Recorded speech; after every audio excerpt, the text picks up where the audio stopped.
morning, everybody.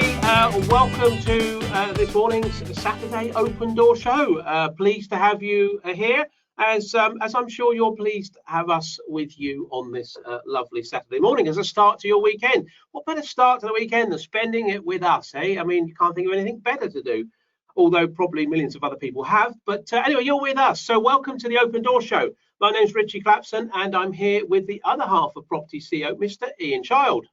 Good morning. Look at that. Look at that. He speaks, he moves. Excellent. Guys, it's great to have you here. And just in case this is your first time, let me tell you what you've let yourself in for this morning. It's a complete treat, I can tell you.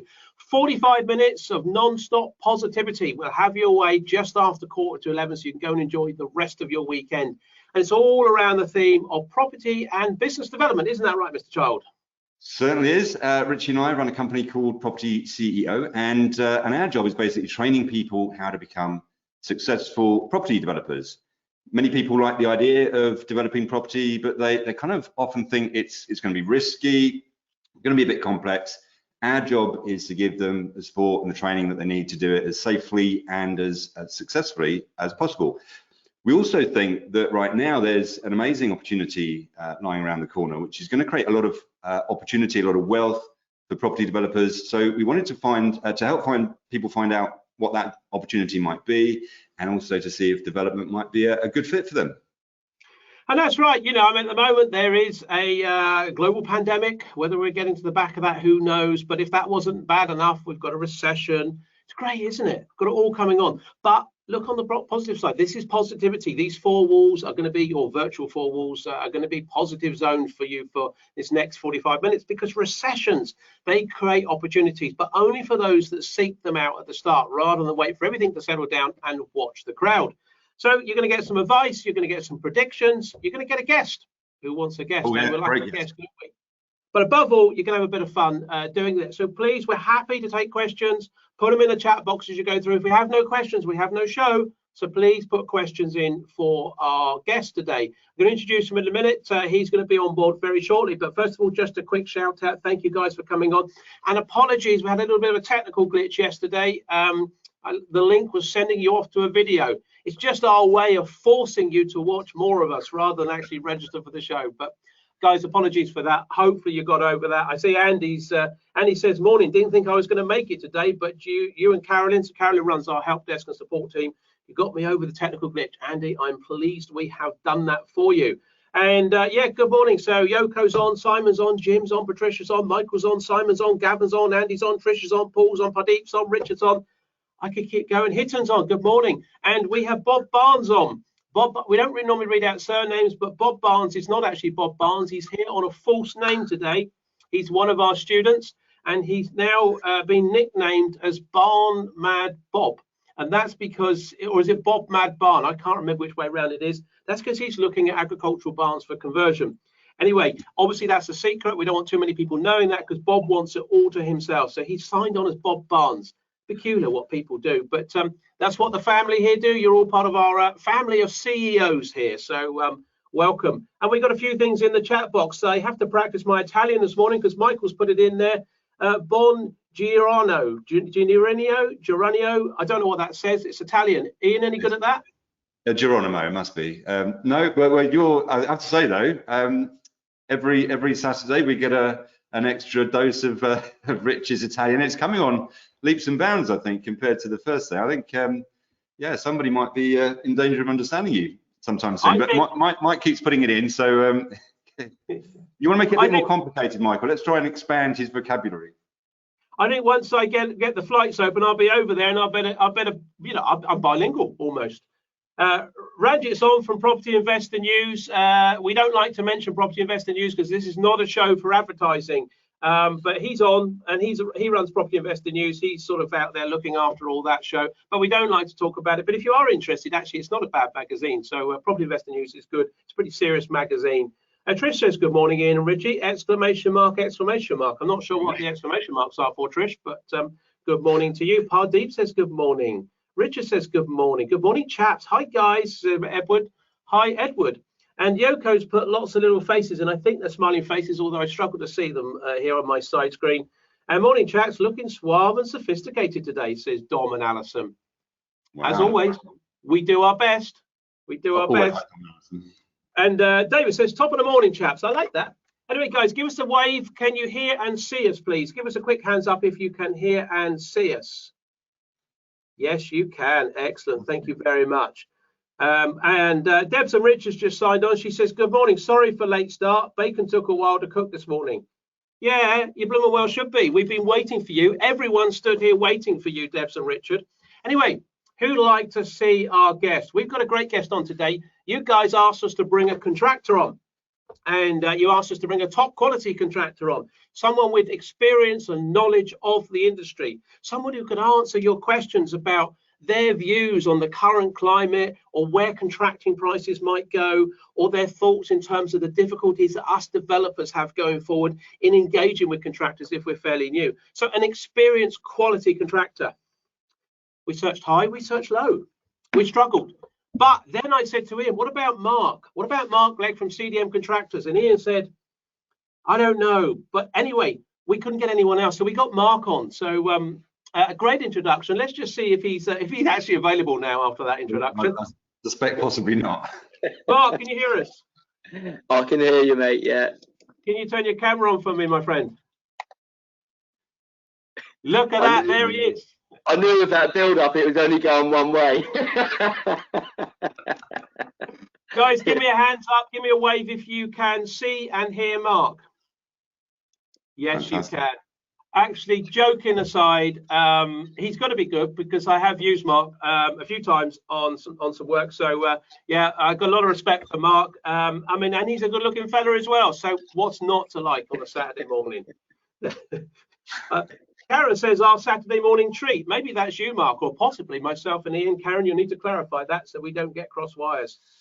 Guys, please put your questions in your chat box so we can start grilling Mark and asking questions. But Mark, to start with, you're from CDM Contractors or CDM Group. You have a sign in the background which says Synergy Success Network. Tell us a bit about yourself, your background, and what it is you do, please.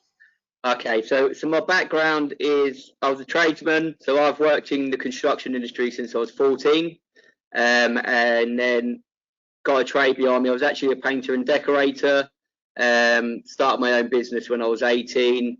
Evolved from a painting and decorating business into a refurbishment business and then a general contracting business. So I set up CDM Contractors in 2008, which is based in Portsmouth, and we do sort of refurbishments, conversions, dilapidations, all sorts, working with architects, surveyors, housing associations, developers, etc. And this company here, Synergy, or this side, Synergy Success Network, is a business I set up in 2018 that actually is a network for tradespeople. So we support trades business owners to help them successfully scale their businesses, to help them become more ethical businesses, scale them up, support them with training, whether that be first aid training, business training, help them obtain their accreditations, like things like SSIP, so safety schemes in procurement, CHAS, safe contractor, all this sort of stuff. So it's stuff that I've done for many, many years, and I now, through this business, support others to do the same. So excellent. Excellent. Good. I think that's great, guys, because not only have you got a guy here who runs a contracting firm, but he's also helping other contractors and tradespeople out there. So that's really good. So should we kick off? Are you ready for a question, Ian? Have you got one ready to fire in? I've got one. Okay, Mark. I thought I was done. I just had to do the intro. No, this is where it gets tough. This is where it gets tough. Yeah, they get harder. So this one is we've had from a few people actually, which is perhaps not surprising. It's about what are the biggest mistakes that you see first-time developers make when it comes to dealing with contractors? What are the biggies? The biggest mistakes. Okay. The ones that they kind of do perhaps more often. Yeah.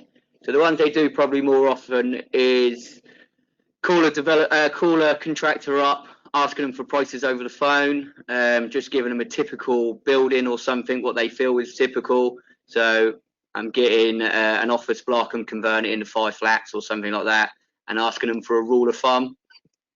Doesn't exist. Yeah, that's probably the biggest mistake that I've come across, and I continue to come across regularly. So people just basically just assume that you've got a price book for 5 flats in a commercial conversion. Yeah. Just look it up. Yeah, exactly that. Yeah, so they go into a contractor before they've obviously got any designs or anything for the contractor to even go off. The contractor's not seen the project, and every project can be so different. So yeah, so I get that all the time. I'll probably say that's the biggest mistake, because there may be an inexperienced contractor that will try to give them a price, and then it will give them false expectations. Yeah. So fantastic. Yeah, that's the biggest one. Good stuff. Good stuff. Thank you very much, Mark, for that. Right, next question for you. This is from Jay. Jay says, what does Mark typically expect to see within a tender pack when pricing up a build contract? Okay, yeah, that's a really good question. So typically, what would we like to see? So, of course, we want to see some drawings. Yeah, we'd like to see a scope of works. We'd like to see any sort of building information that you've got, if it's an existing building. You know, if it was a commercial building, things like, is there in asbestos surveys and stuff like that. I mean, an ideal would be a pricing document, yeah, because generally you're going to go to a few contractors, which is best practice. And if there's a pricing document, it's really handy, because you know you're all pricing apples with apples. Can you tell us, Mark, for those that don't know, what is a pricing document?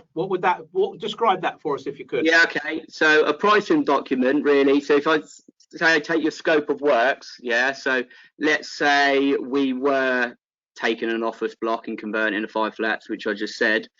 Let's say that we break down everything in there from strip out, yeah, through to electrics, first, second fix, plumbing, dry lining, insulating, all that sort of stuff, carpentry, what kitchens we're going to have, what bathrooms, this sort of stuff, decorating, floor finishes, yeah. Well, if that's all itemized, then and everybody's pricing work line for line, that is a pricing document, yeah. So if there's 3 contractors, you know you're all pricing the same thing, yeah. And it's better as well for, obviously, it's not just for the contractor to make his life easy. For the developer, what you're getting is cost certainty, yeah, because there are some contractors that simply won't be asked, yeah, and they want to give you a lump sum, but they'll give you a lump sum, and then throughout the contract, you'll be talking about variations every day, yeah, because they didn't allow for that, they didn't allow for that, and they didn't allow for that. So yeah, I think, guys, that's really important here, is this apples with apples comparison, as Mark mentioned. That analogy is great. It's a certain analogy we use when we're training, and our students will know that. And I think, you know, the difficulty is, and I've been there, and I've got prices back, and I've got 4 prices back, and you know, one's up here, one's down there, 2 sort of stuck in the middle. And if you don't have a breakdown, as Mark's suggesting there, how do you compare? And I think the good thing is, decent contractors, they want, you know, they don't mind being in competition and may the best man win, you know, because it's not all about price. It is about the personalities, their delivery, their team, their people, you know, all their support structures. But I think if the price thing can be nice and exposed, because I think the worst scenario must be, Mark, if, you know, someone says, oh, I've taken another job, and you think, well, there's no way you can do it for that, and all someone's given them is a lump sum. That you're on a hiding to nothing as a developer, aren't you? Well, it's going to make the contracting so much more difficult as well, because, as you know, that pricing document you're going to carry forward into the construction phases, and you're going to use it for your applications, for your drawdown of payments, where it's very transparent. You can say, you know, this is completed, this is going to make up what your applications are. If there's like omissions, so there's stuff now that doesn't need to be done in the job, yeah, you've very clear cut, yeah, well, you're not doing that line there, so that can just get omitted from the contract, yeah.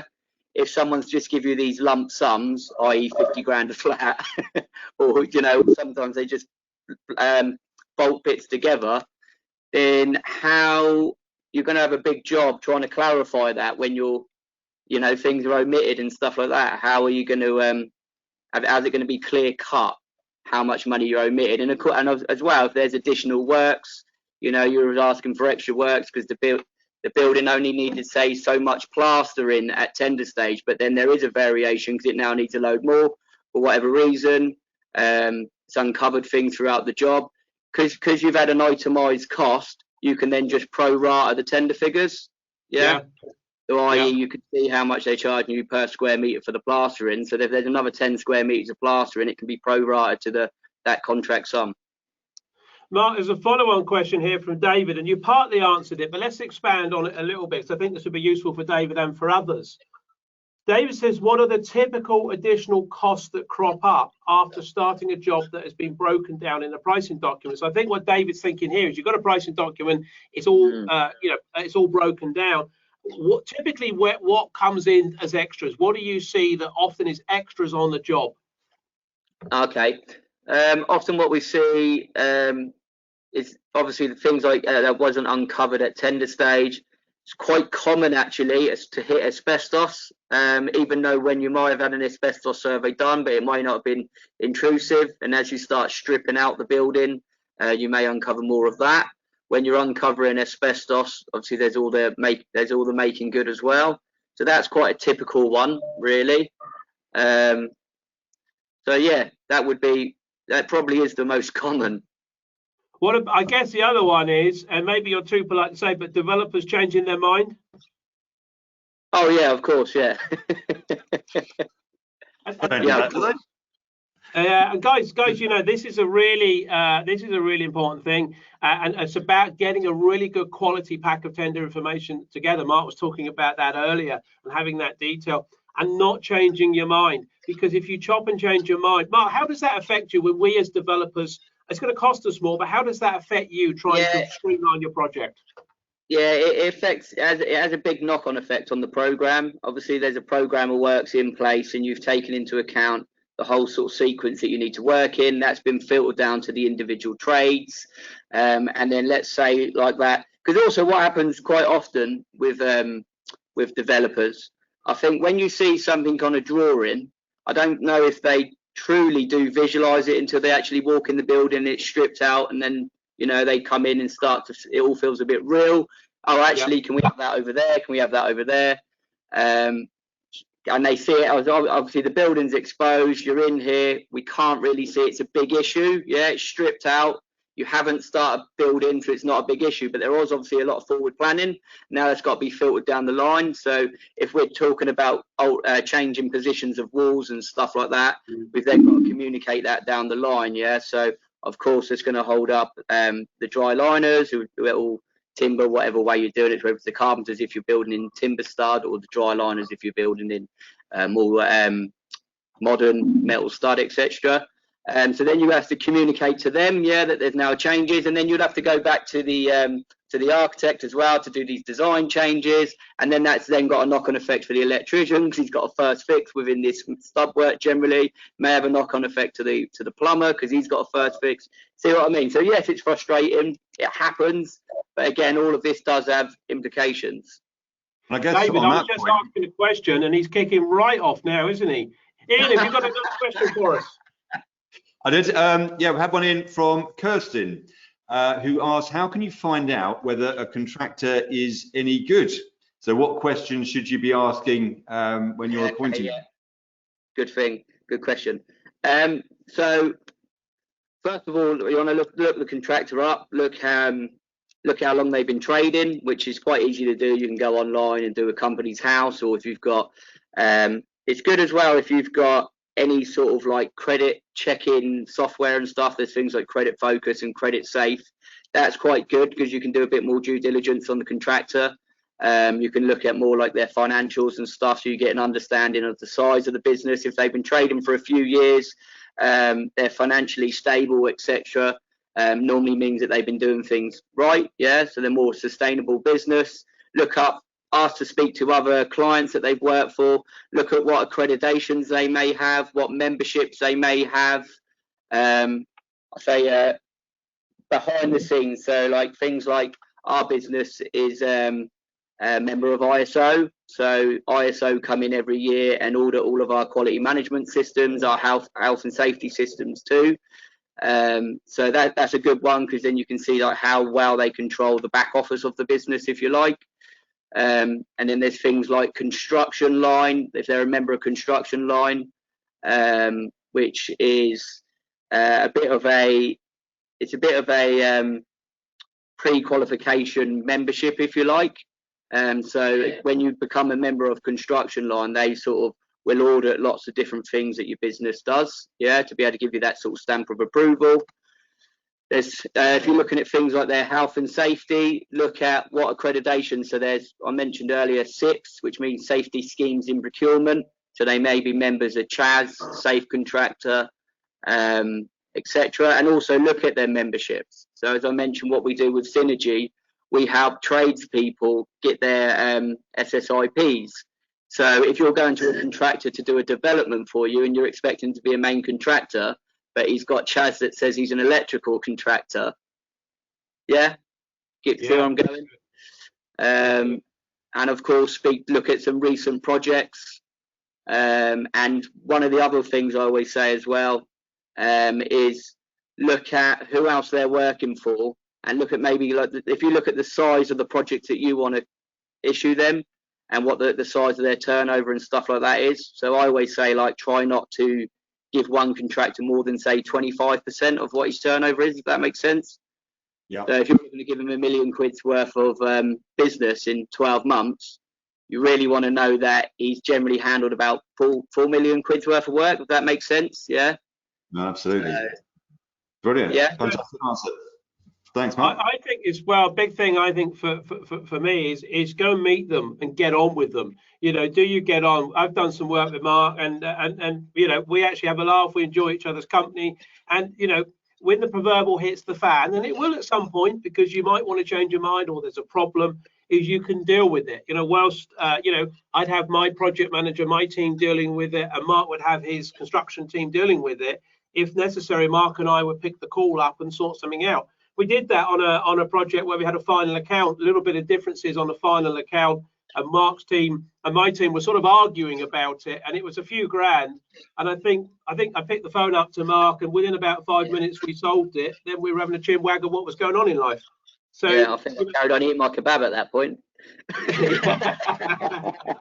But I think that's important, guys. You know, this is a relationship business. You've got to better get on. So I would say, you know, if I was going to want to work with CDM, I'd want to go and meet Mark. I want to meet the guy that owns the company, have a chat with him. Although it be his guys doing the work, I want to know if I can get on, and go and have a chat with other developers that have worked with them. See how they got on with them.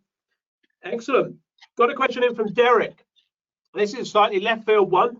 Derek says, as a contractor, what do you look for when selecting a structural engineer? So I think Derek's thinking about design and build projects. What are essentials and what are nice to haves? So do you ever work on design and build stuff, Mark, and have you appointed structural engineers? We have appointed structural engineers before, but we generally don't work on design and build. It's generally the developer would design it and have his own design team, and the only design we're normally responsible is like M&E design. Yep. Yeah, that's generally how we work. So the structural engineer would have already been appointed before we come along at the pre-construction phase. Yep. Okay, cool. All right, let's go another question here from, let me just pick which one now, from David. No, David, we've just done. Sorry, David, I've done yours. Debs and Richard. Mark, following on from the first question, whichever one that was, I think it was when we were talking about prices and bills of quantities, etc. Yeah. Do you have a price per square meter? So do you have some ideas of prices per square meter that you build to? How are you going to answer that one? No, we don't, and that's very similar to the first one. So I get asked it all the time, yeah.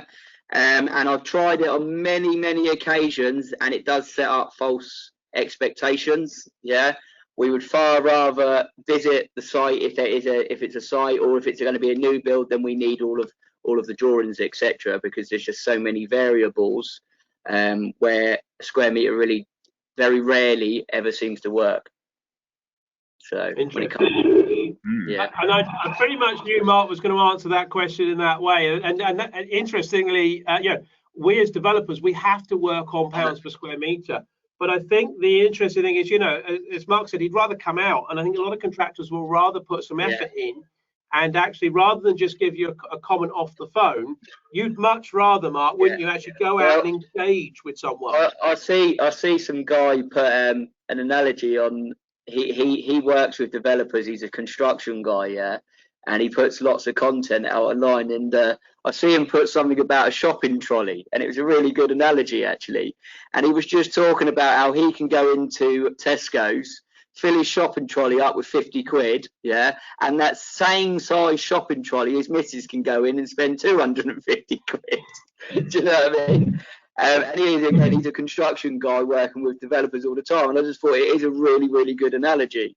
Yeah, that's why I'm not allowed to go shopping anymore. When we were initially in lockdown, my wife was working still, and so I went and did the shopping, which was great fun, but massively overspent on what the normal weekly budget was, and I came back with hugely unhealthy products. And apparently, I'm not allowed to go shopping. So there we go. Ian, have you got another question for Mark? Yeah, we've had a few that are coming as sort of similar. Maria, David, Pardeep. Let me ask Pardeep, because it probably sums it up. Would you suggest appointing a local contractor to the project location? So I think this is all about how, if you found a good contractor, but perhaps you've got a project that's an hour or two away, what should you do? Yeah, of course, there are benefits to having a local contractor. All depending where the project is. Yeah, so there are benefits. I mean, generally for contractors, anything within an hour is local. Yeah, if it's within an hour's drive. But if you're sort of, I don't really want to pick on any areas here, but you know, the right contractor is probably better than having the local contractor, if that makes sense. Yeah. So if you're sort of out in the middle of the sticks and there isn't any sort of credible contractors, then I would say, then, yeah, you know, sort of maybe going a bit further afield to know that you've got the right contractor, he's got the experience, you're in safe hands. Yeah, there'll be a little bit of increase on costs, but over the grand scheme of things, you're talking a little bit of extra diesel. I mean, we're based down in Portsmouth, and it's completely normal for trades and contractors in Portsmouth to travel backwards and forwards to London every day, which is a 2-hour drive there and back. And people in Portsmouth have always been competitive in London. So yeah, so I think it's about having the right contractor. Yes, there's certainly benefits if you can find the right contractor local. Yeah, because when there's that issue on site, you can get the main guy, because generally you're going to have a site manager on every site. Yeah, you're going to have a contracts manager, and then of course you've got the owner of the business. If it's local, they can get to site quicker. There's going to be a little bit less preliminary costs, because they're not factoring in as much money to cover the cost of like diesel. But I think it's about having the right contractor rather than just being local. If you can tick both boxes, then great, but it's all about having the right contractor. No, fantastic. There's a follow-up, Mark, which I guess is kind of linked. Yeah. It's actually from Susan. What is the difference between a contractor and a general builder? What's the distinction there? Okay, distinction there. So a general builder is a general builder would generally be doing, a general builder normally does like domestic work, so they'll come around to your house and do like an extension, etc. And he's probably more of a multi-trade. It'd be like an owner-operated business where he probably owns the business. He's there delivering the job himself. Generally, a general builder doesn't fully understand. Yeah, from my experience, of course, I work with lots of different trades and contractors, so I'm not just being biased saying what CDM do. Generally, a general builder doesn't understand contracting. So if you're talking about like the contracts that we're actually going to enter into, the most common being like a JCT contract, general builder wouldn't understand it. You've got CDM regulations, which is why you want to appoint a main contractor. They're going to step in under the CDM regulations. You need a principal contractor, and that's what your contractor is going to do. A general builder wouldn't understand his duties, or generally doesn't understand his duties, even though he does have duties working in domestic homes. It's just It's just not something that they generally do, because a general builder is normally somebody that will come around, they'll work in your home, they'll do a refurb where they are the brickie, they are the plasterer, they are the carpenter, and they probably get a decorator, an electrician and a plumber to give them an hand. Brilliant. Brilliant. Thanks, Mark. Good stuff, Susan. Hopefully that answered your question. Just welcome to a few people still joining us. Guys, I see Stephen's on, Julian's on, Nick, you guys have just recently joined us. Just to let you guys know, and for everyone out there, these sessions are always recorded and they go up on our YouTube channel. So if you've missed the beginning, we've had some terrific questions here for Mark this morning. So you guys that's just joined us, go back and listen to the replay. Ian, when does the replay normally go up by? Normally on a Monday. So Monday morning it normally goes up, so you can watch it on the YouTube channel. I'm getting quite hungry looking at some of these comments. There seems to be a massive demand for bacon among the audience. Several people appear to be tucking in, so getting quite hungry here. Although I notice that I think some people must have finished because they've started asking questions again. So I hope you enjoy it. Right, so just a couple of follow-up here. Dom and Alison put in there that it must make it hard to conduct analysis on progressing the deal funnel. I think because we were talking about pounds per square metre. Dom is actually a student of ours. He's at the moment training to be a developer, and we talk about deal funnel, getting pounds per square metre. I think the thing there, Dom, and Mark might see if he agrees, is go back to the point I made earlier. Yeah, we need to be working on some numbers, and at a very high level, we need some pounds per square metre. Build a relationship with a contractor. Talk to the contractor on the sort of projects you want to do. If they're reasonably local, they'll come out and have a look at a couple with you. And even if they don't want to give you pounds per square metre and give you a bit of an idea of a build-up, you can break it down and you can get that sort of number that you need. Would that be fair, Mark? Yeah. So just leading on. So when I said one of the most common things is a developer or debt investor, if you like, calling you up and asking us for a price or a rule of thumb. I would generally lead on to when are you going to site, and if we, like Richie said, if we've got a good enough relationship, then we'll go to site. I'll go to site, or one of my contracts managers would go to site. We'll have a look round. Sometimes as well, we might take sort of specialist trades there as well, electricians and stuff like that, or we might take a plumber or something so they can come and have a look at like the infrastructure there. And we can, once we've seen the building, we can help them with their feasibility prices. Obviously, we would say, these are, now we've seen the building, we've got a better understanding of what you're looking to do. We can then start to form more of a budget costing, but we would say a budget costing subject to X, Y, Z. Great stuff. Guys, hopefully that's useful. A very direct question here from Maria. Do you travel for refurbishments, Worthing, Bognor Regis and Hastings? Yeah, we do, yeah. Okay. At what price of job can you travel? So what's your sort of threshold to travel for a job?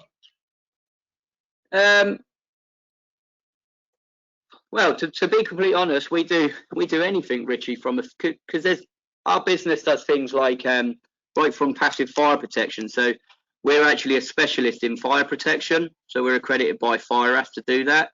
So we could be doing jobs from £1,000 to a few £100,000 for the same client, if you like.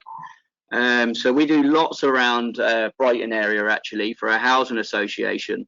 Some of the jobs are a few grand, So yeah, there's not really.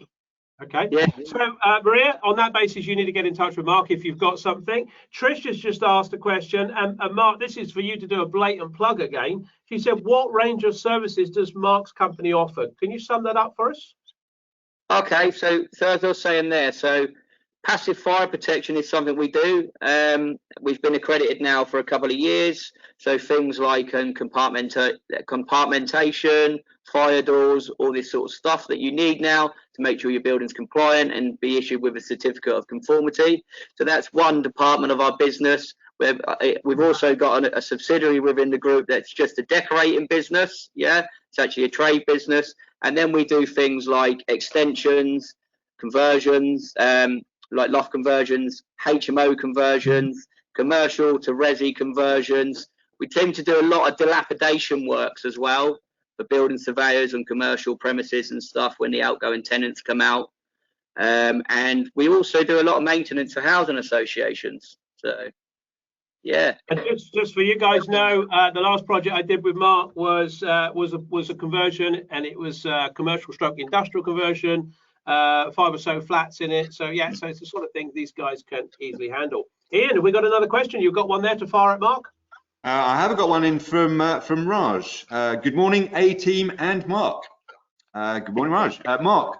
Mark, that means you're not part of the A-team. A-team and Mark. Am I B though? If I'm B, I'm happy with that. It's not too far behind. I'm not sure if you are B. Raj, could you confirm whether Mark is B or whether he's further down the line in C or D? Just let us know in the chat box, please. Ian, carry on. I guess it may depend on the answer to this question. So, Mark, do you sit down with the developer beforehand and indicate at what points you need to be paid? How does the drawing down of payment work? Absolutely, yeah. So it's certainly something that would be agreed up front in advance.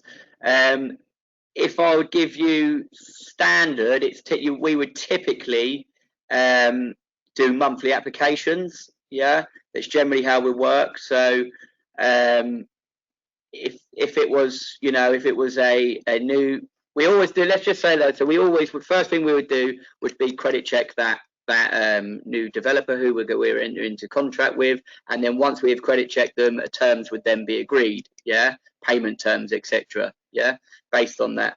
But yeah, we would then agree, and so let's say on a general development, on a monthly basis, we issue you an application for payment. So based on the pricing document that you can't even see my hand here, can you? That we produced at tender stage, we would then just, and this would all be agreed up front. So we'd say, let's say it's a £200,000 job and it's going to take 5 months, and I'm just doing this for easy maths. And we said, you know, it's going to be a drawdown of, we project it's going to be £40,000 per month, yeah. But then at the end of the month, say a week before, we would then do an application for payment where we've walked around the site, we've marked out all the works as complete, we've updated our program of works. That would then be presented to the developer or presented to his cost manager to say, you know, we may have projected it would be 40, but it's actually 38 or whatever, yeah. We then expect within sort of a week that someone from your side would assess that. It's generally normally the monitoring surveyor goes out from the bank or whoever the finance company is, says, okay, we agree that these works are done. Sometimes they may downvalue certain things because there's interpretation of certain things, but it's generally only ever a 3 to 5%. If you wouldn't normally find it's much out, and then it's typically payment within 2 weeks after that. So did that answer the question? So yeah. Thank you. I mean, a question in from Bill. So I was just going to say, there's been a question in from Bill, which is kind of linked to that, which is, should you ever pay your contractor up front? No. No. Okay. I think we'd agree with that. So sometimes we've asked for a deposit. It may be dependent on what comes up when we first do our credit search. We might ask for a deposit up front. Or it could be because, I don't know, there's some really costly procurement items that's outside of our sort of supply chain, if you like, which we have a very extensive supply chain, so generally it doesn't happen, but that's just an idea. But to pay your contractor up front, I'd say is a big no-no. Yeah, I definitely won't pay Mark up front, I can tell you that. That'll be gone. So a couple of follow-ups. Yvonne says, very good answer on drawdown, Mark. Thank you. Thank you, Yvonne. Okay. Pleased that we can help. Trish says, thank you for the answer. Great, thank you. She says, when you were asking about, she was asking about what services you do. And Maria says, thank you very much. Maria is asking if you go to Hastings and Chichester and so on. Okay. She says, yes, it's making a property safe with fire doors, smoke alarms, electrics, plumbing, etc. I will contact Mark. Wow. Okay. Go, Mark. Okay. So obviously, Mark, if you get that job off Maria, then you owe us a pint. So and Maria, make sure he let us know, Maria, if you get him, because I've never got a pint out of this bloke to date. So it'd be quite nice to get a drink out of the fella, that's for sure. Okay, got a question in from Bob. This is a question on contracts. Bob, who's come under the false name of Bob Barnes today. Bob, there's no need. You can come under your normal name if you like, but we won't let your normal name out because obviously, you know, we know that people are after you. So Bob says, what form of contract do you prefer and why? And which form of contract do you think most unreasonable or difficult? So generally there's sort of 3 types of contract you go into. So for us, it's normally it's always a JCT, yeah. Although we do sometimes operate under an NEC, but that tends to be like more public sector contracts, if you like. So just trying to give you some examples. We work in hospitals, or we've worked on rails. They seem to be the only people now that will go to an NEC contract. And for the national engineering contracts. But yeah, generally it's a JCT, which Joint Contracts Tribunal 2016. So, and you work on the values. So normally if it's minor works, sort of, I think it's up to £250,000. Intermediate is say 250, I think it's to 750. And then you'll get like major works as well. And we would normally have a JCT, say intermediate, 2016 with some design proportions, which is normally like M&E. Yeah, that's a standard one. So because we typically wouldn't be design and build, so the developer would have already appointed his architects and designers, etc., structural engineers and stuff at the pre-construction phase before he's appointed his contractor, because he's used that information to go to tender. And then when you enter into a contract with your contractor, typically it would be a JCT 2016 with some design responsibilities, which is normally the M&E. Good stuff, good stuff. Okay, Ian, we've got another one. Let's see if we can cram a few more in. We're coming up a quarter to 2 guys. One here from Clive. Clive says, how does Mark feel the role of a project manager fits into the development process? Are they necessary if you have a good contractor on board? What are your thoughts there, Mark? For me, it all depends on how involved the developer wants to be. Yeah, let's say the developer, I mean, your thing is property CEO. Yeah, so the idea is that you're the CEO of the business. Yeah, if you do really want a site manager calling you, or generally on our setup, it would be a site manager. So you have to have that under CDM regulations. You must have a competent person on site at all times. Yeah, so we always put somebody that's trained with an SMSTS, which means he's got his site manager's safety training scheme qualification, he's first aid, he's a fire marshal, etc. So he's on site all the time, taking care of site.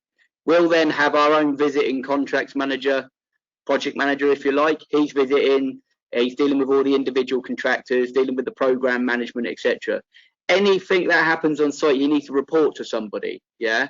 So if you are the property CEO, or let's say that you're in business, you own another business, do you really want the project manager ringing you every time that there's a change and he needs an answer or something like that? Do you have the experience to be able to answer the questions maybe that the project manager is going to be asking? Whereas if you had your own project manager, you like to think that's why you've appointed him, because he is experienced, he understands the terminology of what the contractors are going to be talking to him about. He can also you know, he can monitor costs and stuff for you on the job. And there's sometimes as well that things do need to be responded to in a certain time.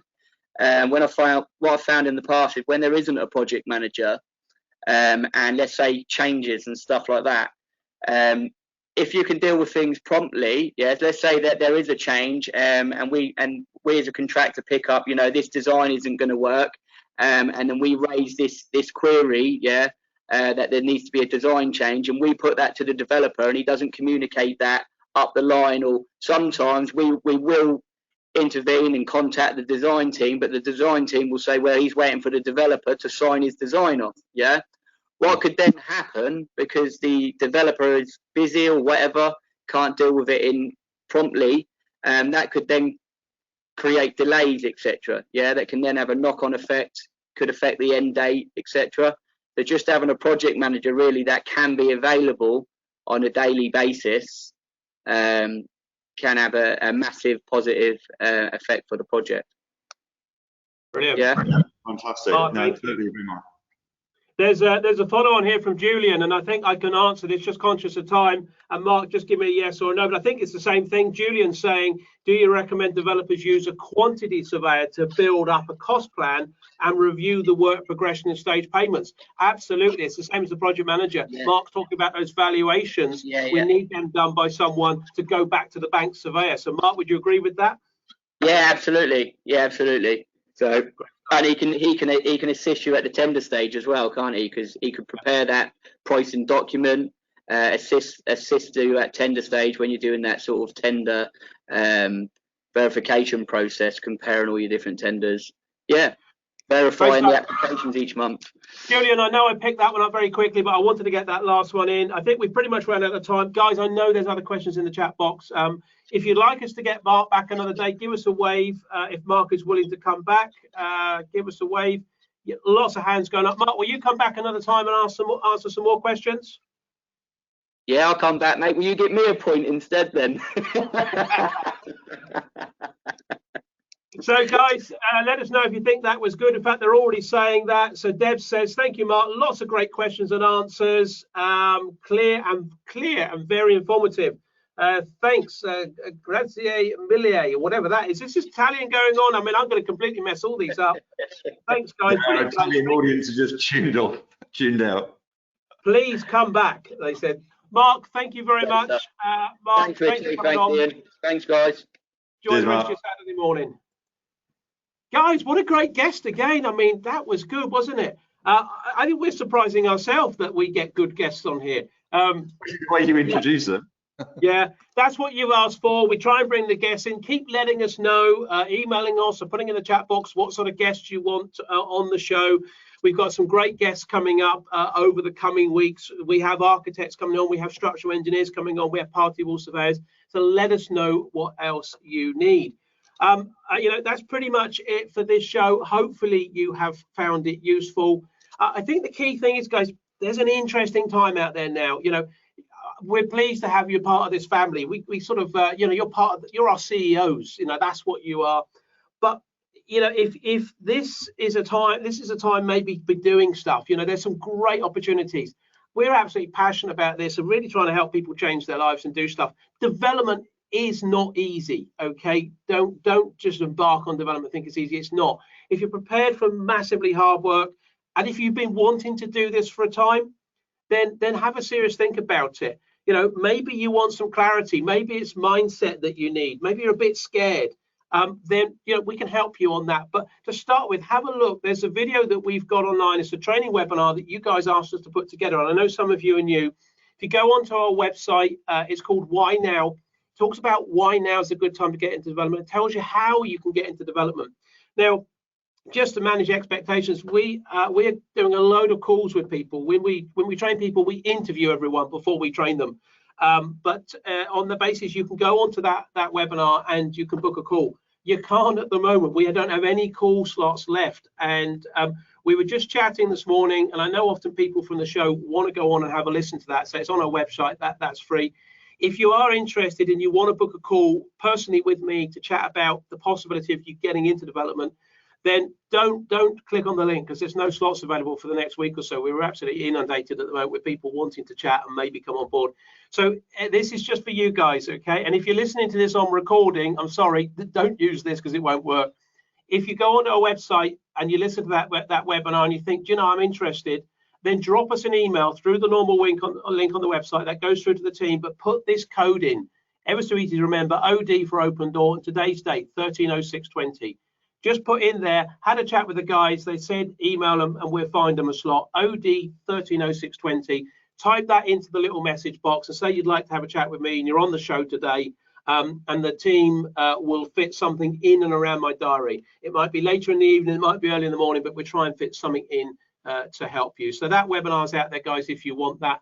If you've not joined our Facebook group, which is Business Owners Creating Wealth Through Property Development, look us up on Facebook and connect to us. We'd love to meet up with you.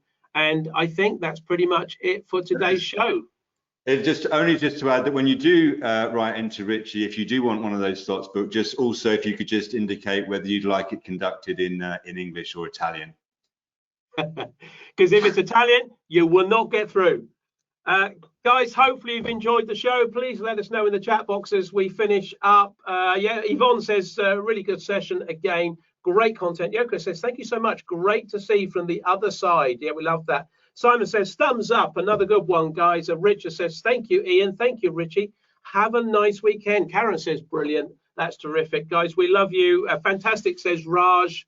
Yeah, fantastic. And thanks. He's tapped on there as well. Guys, love you guys. Thanks for coming on board. It makes our Saturday go with a bang. It's good fun. We love you all on here. Jess says thank you. Jess, thank you. Have a good weekend. See you Tuesday evening, guys. Bye. Yeah, bye.